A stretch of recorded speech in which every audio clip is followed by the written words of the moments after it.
আমরা আছি নারায়ণগঞ্জের সোনারগাঁয়ের বারুদি গ্রামে।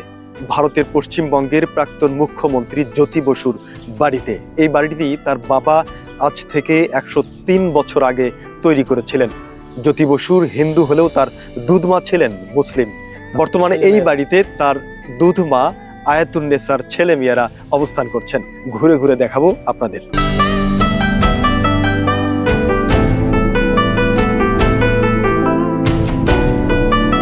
শতবর্ষী এই বাড়ি আজও জ্যোতি বসুর স্মৃতি নিয়ে দাঁড়িয়ে আছে। অযত্ন অবহেলায় দেওয়ালে দেখা দিয়েছে একাধিক ফাটল।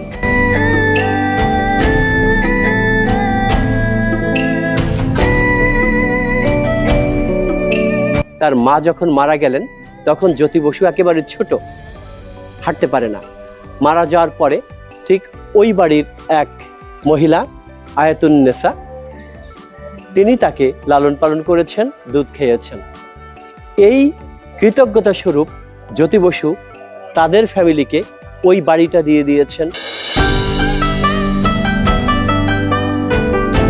জগৎ বিখ্যাত রাজনীতিক, বিখ্যাত কমিউনিস্ট নেতা জ্যোতি বসু, যিনি ভারতের পশ্চিমবঙ্গের দীর্ঘদিন ধরে মুখ্যমন্ত্রীর দায়িত্ব পালন করেছিলেন এবং সজ্জন ব্যক্তি হিসেবে আমরা তাকে জানি, অন্য সবাই জানেন এবং বিশ্বের বহু দেশে জ্যোতি বসুর রাজনৈতিক সুনাম আমরা শুনেছি। সেই জ্যোতি বসুর জন্ম এই বাংলাদেশের নারায়ণগঞ্জে, ঢাকার অদূরে নারায়ণগঞ্জের এই সোনারগাঁয়ে। 103 বছর আগে তার বাবা ডাক্তার NK বসু এই বাড়ি তৈরি করেছিলেন। সেই বাড়িতে আমরা এসেছি এবং অনেক কিছু দেখলাম। তার দোতলা বাড়িটা আমরা দেখতে পেলাম, যেখানে তার দুধমা ছিল, যিনি মুসলিম নারী। তার 2 ছেলে এবং 1 মেয়ে, তাদের পরিবার এখানে থাকেন। জ্যোতি বসুর এই বাড়িতে একজন থাকতেন, তিনি মাঝে মাঝে ইন্ডিয়ায় যেতেন। ইন্ডিয়ায় গেলে তাকে অনেক কাপড় চোপড়, অনেক কিছু দিতেন। তো জ্যোতি বসুর যে চিন্তা চেতনা, যেখানে মানুষে মানুষে ভেদাভেদ থাকবে না, ঠিক উনি সেটাই কিন্তু বাস্তব জীবনেও করে দেখিয়েছেন। জ্যোতি বসু কিন্তু লোভী ছিলেন না। ইতিহাস থেকে আমরা জানি তাকে ভারতের প্রধানমন্ত্রী হওয়ার আহ্বান জানান, কিন্তু তা দৃঢ়চিত্তে প্রত্যাখ্যান করেন।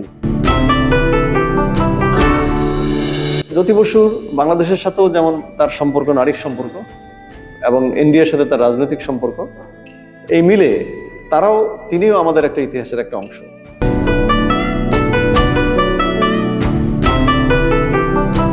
জ্যোতি বসুর বাবা নিশিকান্ত বসুর তৈরি করা যে পুরাতন বাড়িটি, সেটা আমরা দেখলাম যে 103 বছর আগে এই বাড়িটি নির্মাণ করা হয়েছে। বিশ্বনন্দিত রাজনীতিবিদ সেই জ্যোতি বসুর পাঠাগারে আছি এখন আমরা। এই পাঠাগারটি ঘুরে ঘুরে দেখব।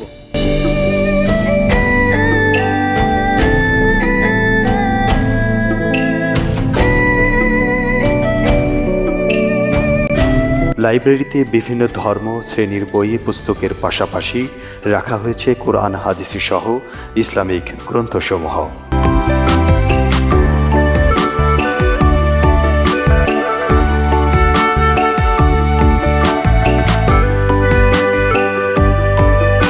আমি দোয়া করি প্রতিটা মানুষ যেন ঠিক জননেতা হয়ে ওঠে, যেমন জননেতা হয়েছেন আমাদের মাওলানা ভাসানী।